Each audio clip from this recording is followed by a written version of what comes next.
Well, we can speak now to Eric Lisann, who is a legal analyst and a former US prosecutor who also joins us from Washington. Let me just ask you for your opinion on the legality of what the United States did last night. Is it believed, or in the early hours of this morning, is it believed that Washington did operate within the framework of international law? I think that's going to be a question that can be addressed from two different standpoints. One, whether it's legitimate, and I think that, from a moral and ethical perspective, and I think everybody tends to agree yes. And then how does that impact on the legality of it, which I think for some people is a more difficult question.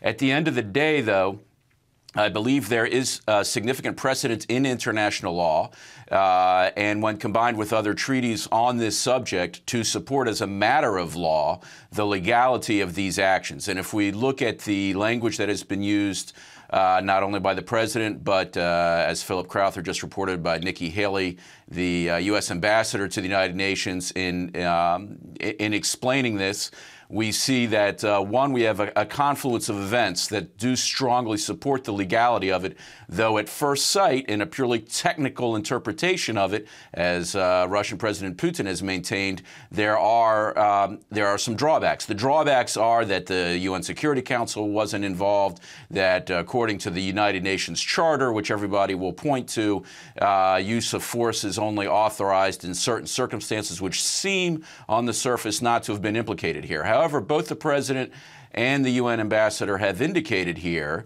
that this is indeed not only a humanitarian measure, which has some force on its own, but it is indeed a question of national security. The national security prong becomes important because we have a question not only of regional instability, but we have a question of the fact that there is already the designation of Syria as a state sponsor of terrorism. It's a failed government, and we have the presence in Syria of notably of the Islamic State. And so the whole region is a tinderbox. And in today's globalized environment, with jihadists leaving Syria and going throughout the world, throughout Europe, launching terrorist attacks, this in itself adds to the volatility and security aspect of it.